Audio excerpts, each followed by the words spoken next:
Hi, everyone. I'm Brent Messenger, Vice President of Public Policy and Community Engagement for Fiverr. Welcome to the political landscape post COVID-19. I've been attending a lot of the sessions today, and I know there's been a lot of talk across all of the sessions about COVID-19.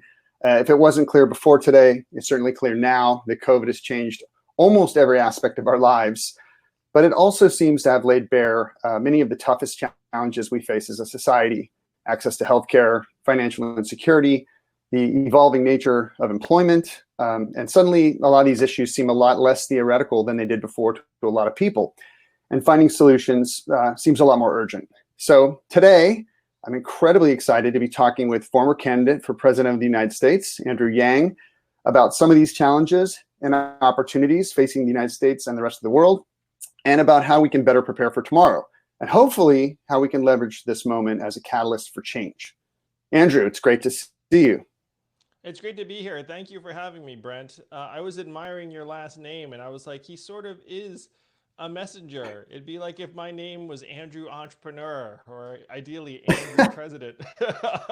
I worked in politics before I was at Fiverr, and I got that a lot. Messenger seems to be a fit, although people kind of bend the name around whatever role I'm in. So, but it works. But thank you.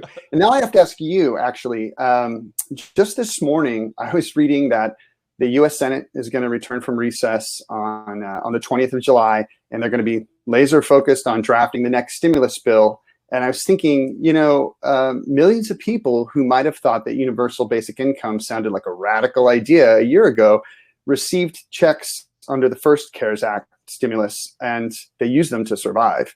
They liked And so it. I'm Yeah. wondering, I think they they enjoyed liked the it, right? experience. So No I'm one wondering, returned them, to my knowledge. Out of the tens of millions of people, no one was like, I don't like this $1,200. not one, right? So I'm curious, do you think CARES Act the stimulus is paving the way for universal basic income, at least in terms of public perception? And as a follow-up question to that, is this something you think President Kanye could implement in his first year in office? Now, just having fun with the last one, but the first one, do you think it's changing perception? I do. When millions of Americans got those $1,200 stimulus checks, it was a huge sigh of relief to many of them. And the money went straight back into the economy to buy groceries and pay for last month's or ideally next month's rent. It didn't transform anyone's personalities. It didn't make them want to stop working forever, like or any of the other kind of fanciful, ridiculous objections. And 74% of Americans now think that we should have cash relief during this time, during this pandemic. Majority of both parties.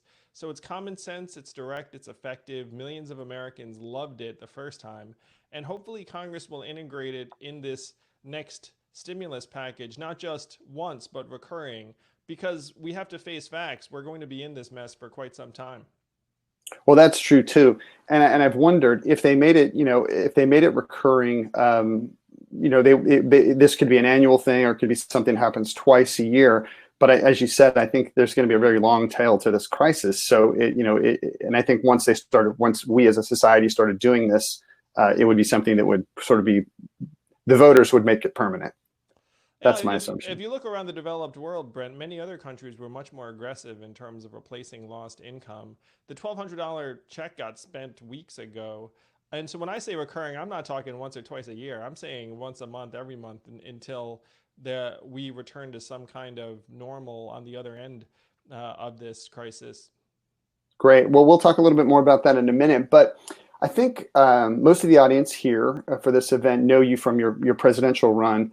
But most of them are entrepreneurs, which we were You chatting mean about. they don't know me from my failed startup in my 20s?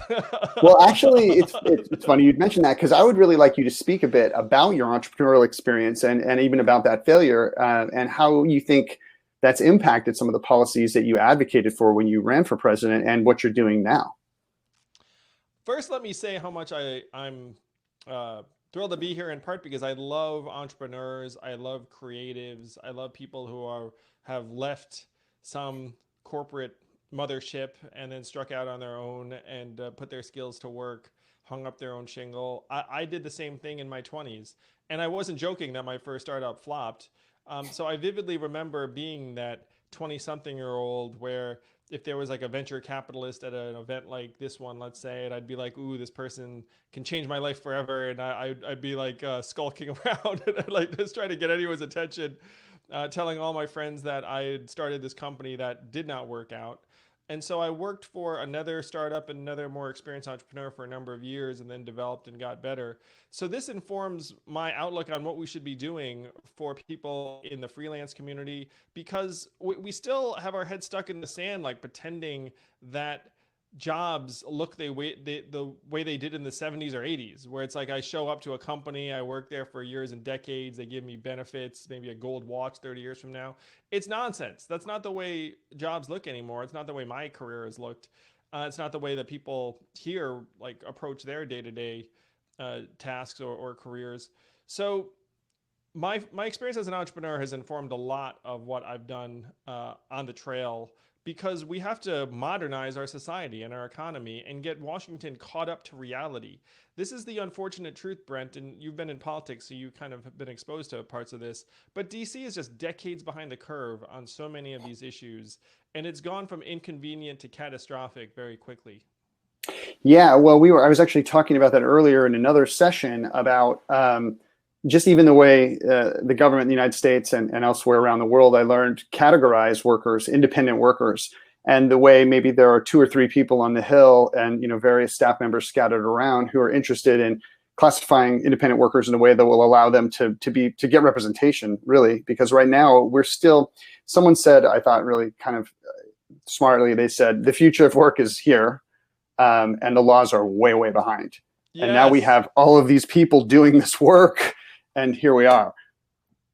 No, we need to address each obvious need directly. So obvious need number one, we should have healthcare that's not tied to your place of employment. I mean, how can you have a dynamic economy? How many Americans have been stuck in a job because of their healthcare? Tens of millions. Like how many businesses never got started because of that job lock? We should have basic income, clearly in a time when you have tens of millions out of work and folks who are trying to figure out what their next step's going to be. Like a basic income would be a huge, obvious step. So those are like the 2 big ones in my mind that I think would make people's jobs a little bit easier, because you could breathe a little bit easier and actually focus on the work you're doing.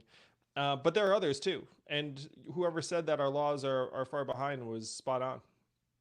Yeah, and another one that comes to mind is retirement savings. I mean, on top of all those, we have, someone mentioned a lack of a pension for these jobs. So again, 30 years ago, people would go to that. What's that, Brent? What's that? Yeah, right. Exactly.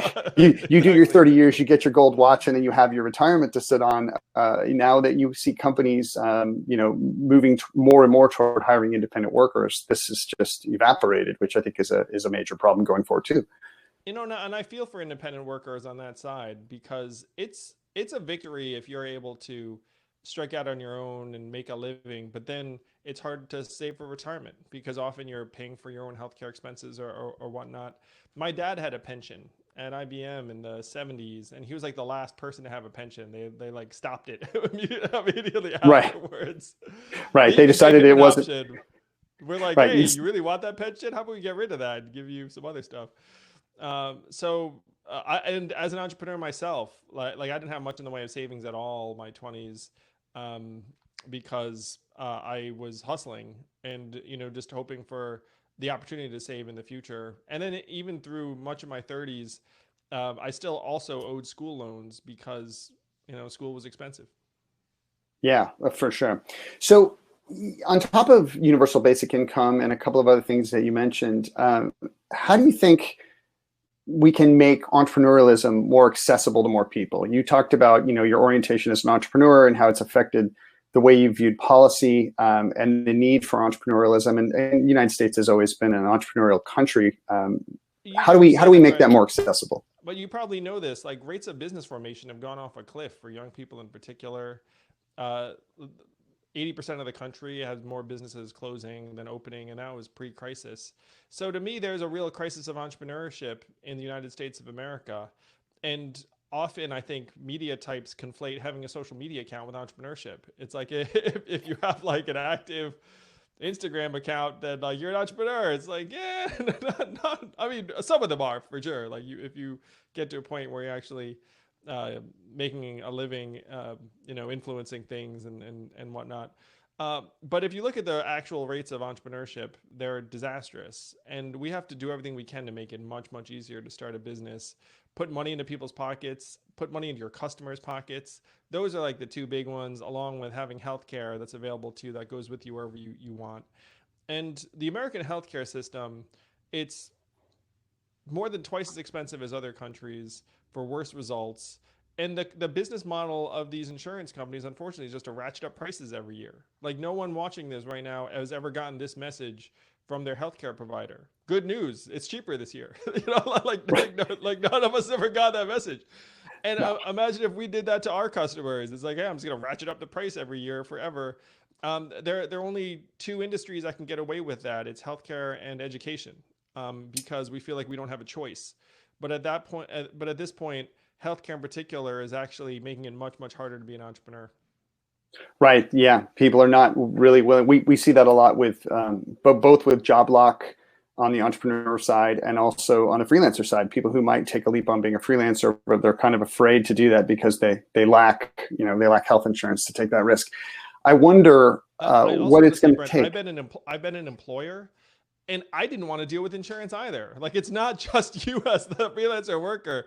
If you're the head of a company, it is such a headache. And I remember thinking to myself, I'm not in like the insurance business. Like I'm trying to run a business here, but unfortunately, it turns us all into insurance experts or wannabe Experts. experts.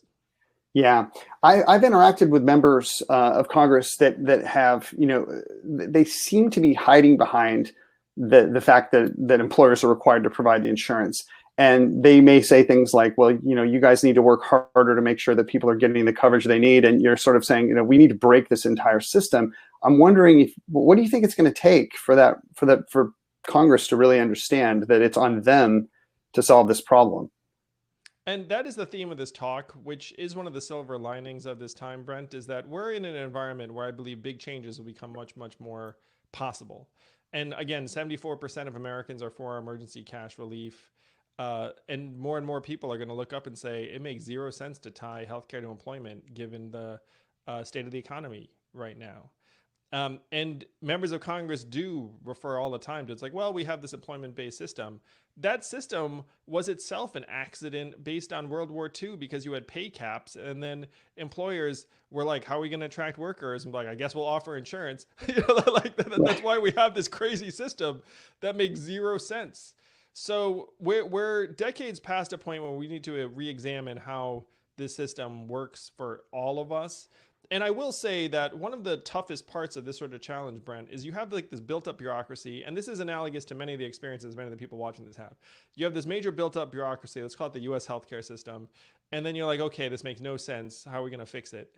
And if you get into the nuts and bolts of this, there are people who are making a living off of each inefficiency in this crevice, in this like this giant thing. It's got like all these like insurance workers hanging out like the barnacles, and so the thing you have to do is say, okay, this is a mess.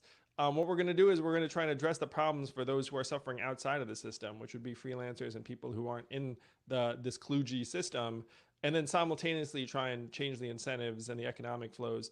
But it is true, if you try to do it all at once, you would end up wiping out entire towns because there are millions of Americans who work on these inefficiencies in this decades old monstrosity of a healthcare system we have. So it sounds like you would think that protecting the ACA, for example, the Affordable Care Act, is an important step rather than sort of eliminating it right away and moving to something radically different. It sounds like you do believe there's an incremental change that needs to happen.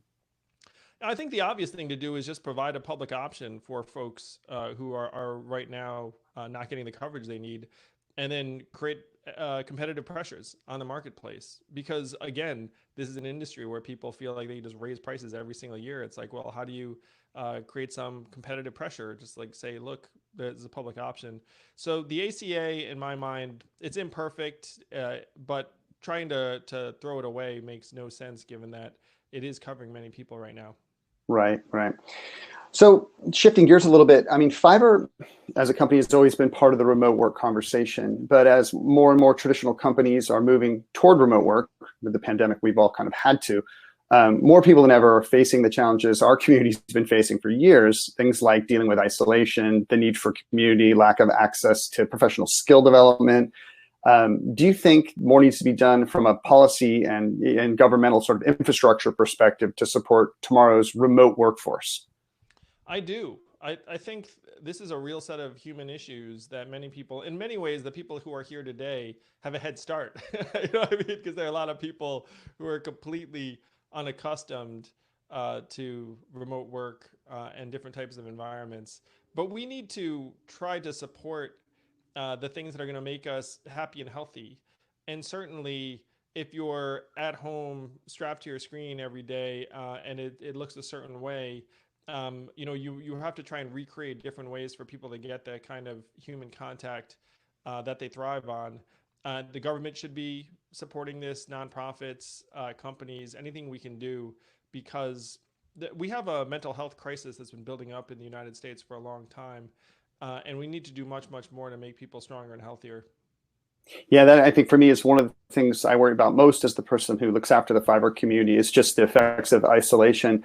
And it's something we thought about even pre-pandemic, but now I think in a lot of ways our community was ready because they were used to working remotely, but it doesn't change that sense of isolation that they now feel by being walled off from their entire local community. So yeah, so what do you do, Brent? Let's have like massive, massive happy hours. There has to be some kind of way we can make things better and fresher for folks. You know, it's funny you'd say that because we actually have been doing a little bit of that less intensive kind of community engagements where people could just get together and mix and have quick conversations, almost speed dating style. So we're thinking a lot about it. I hope others are thinking about it. I had some chats earlier with the Freelancers Union, which is based in New York, and an organization called IPSI, which represents independent workers over in the UK. And it seems like we're all sort of thinking in the same direction. So that's really good to know. Well, you're really leading on that side. One of the ideas I had in my book was that we should have another currency that we use just to incentivize various positive social interactions, just to have reasons for us all to get out there and be talking to each other. I'll definitely pick up the book, but can you tell me a little bit more about that? Oh, sorry, Brent. Wait. One of my AirPods might have just run out of juice. Let's see what I've got here. Oh, no problem.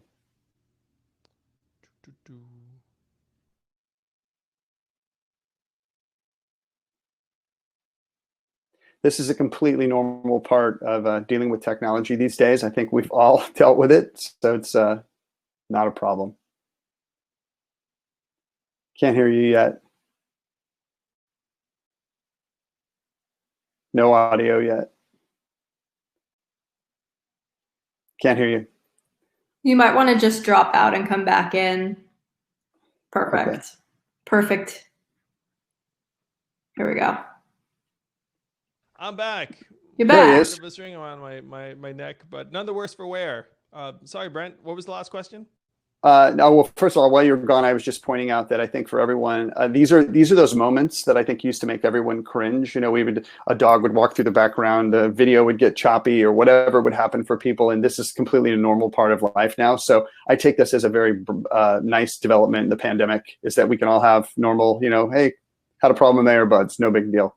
Yeah, no, we're all human. As long as my 4-year-old doesn't walk in, like that's probably above average. 4-year-olds welcome. All I was asking was just for you to say more about the currency you were discussing. I said I'll pick up the book for sure, but I'm curious to hear just a little bit more about what you were saying. I was looking for ways that we can rejuvenate the social fabric that has been fraying for decades. And humans are funny. Like we want to do things, but we also want a degree of recognition and reinforcement for them. And so it hit me, Brent, that we all already have like 7 to 10 currencies we interact with at any given moment. You, of course, have your dollars and your credit cards, but you also have like the deli punch card or like your points on Yelp, like for being a star reviewer or whatever it was. So I thought, well, I've run a nonprofit and we need ways to try and get people charged up about tutoring kids or maybe even doing something that like addresses like, a goal that they themselves have. And so I thought that there could be a currency that we create that ends up having real monetary value, and then we trade with each other, and it ends up bestowing a certain degree of kind of cool factor if you accrue this currency, because it means you did something positive. And so you can I love advertise it. in a way you can't advertise money. Because if I walked around being like, "Ooh, I've got $10,000," you'd be like, "Asshole."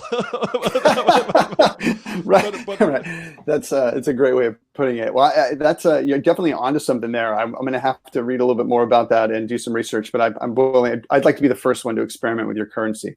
it could be Fiverr currency. You could freaking innovate this thing, and then like people who did things and mentored other people in the community get some Fiverr bucks, and they could cash it in with some vendor who I'm sure would want to throw stuff at the people who do things. This has taken a turn I didn't anticipate at all, but you're doing my job here. That's fantastic.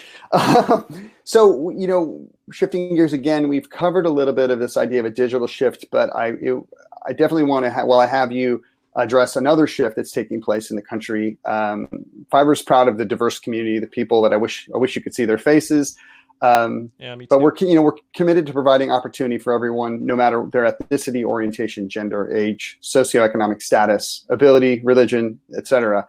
But we also know there are systemic barriers that prevent people from achieving on a global scale. And I want to know what we can do to close the gap in opportunity and work toward a more equitable and diverse future. Tiny question for you. Oh, Brent, the numbers are staggering. And I just talked to this awesome female investor and entrepreneur, Susan Danziger, who said that if you were to value the work that women do that right now is uncompensated, even at minimum wage in terms of caregiving and parenting, it would be $1.5 trillion a year in the United States alone. And I said that's at minimum wage. Like if you were to rate it appropriately, it would be several times higher. Black households have 10% the level of assets as white households do in the United States. So that makes it much, much harder to go off on your own, start a business, even turn to the people around you and say, hey, do you have an interest in my service or offering? Because people just have less money to spend in that community. So these are the things to me that you can see directly that we've gotten very wrong in American life. And if we start valuing people intrinsically through something like a basic income, I'm happy to say the biggest winners are going to be the people that right now are being left out and marginalized in our economy and our society. And that's going to correspond to women and people of color most immediately and powerfully. Yeah. So it seems to me that a lot of the solutions you talk about aren't government solutions. So for a guy who ran for president, it seems like you have a lot of thoughts around how to use sort of all of society's levers to make these changes. Well, the tough truth, and the reason I ran for president, Brent. So I'm an entrepreneur. Hopefully, people don't feel like I'm a politician, because that makes me very, very happy when people feel like I'm not much of a politician. Despite I would have liked to have won. But the scale of the problems we have is so enormous that you need the government involved in even leading the way. I mean, like if you have, let's say, a multi-trillion-dollar shortfall in the way we're recognizing the work that women do in various ways, which I believe we do have, like you're going to need the government to get in the mix to try and right that. If you have millions of people of color who are being left out of the economy and don't have access to the educational paths or the economic opportunities, companies should do everything that we can to help, for sure, but the scale of the problem such that the government needs to be there too.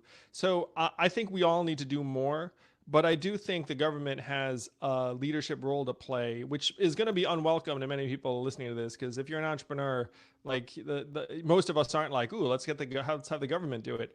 It's not like that's not really a winning approach in most aspects.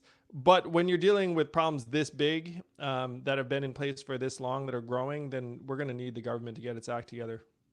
Yeah, I want to before we end in a couple of minutes, I want to give the community that's following along a chance to ask questions if they want to. So go ahead and drop those in the chat if you have one. Just in going back to go ahead, Andrew. You're about to say something. No, I'm just looking through the chat, seeing if anything's happening. Yeah. So what I was going to say was, I was talking with someone about an article that I read recently, and it was a person that was talking about companies going out and hiring diversity specialists. And this person was one of the theses of this article was that this person was basically saying it's fine that corporations want to do this work and they should, but the truth is part of what needs to be done is smashing aspects of capitalism. So it's a little bit like asking the chickens to guard, or the how do they say that, the fox to guard the hen house. And it struck me as a leader in a company, that I have a desire, and our company has a desire to help in these areas, but some of it is built in a little bit to the way capitalism functions. So I think, the government definitely has to have a hand in it. And as you say, it's not something companies are necessarily inviting.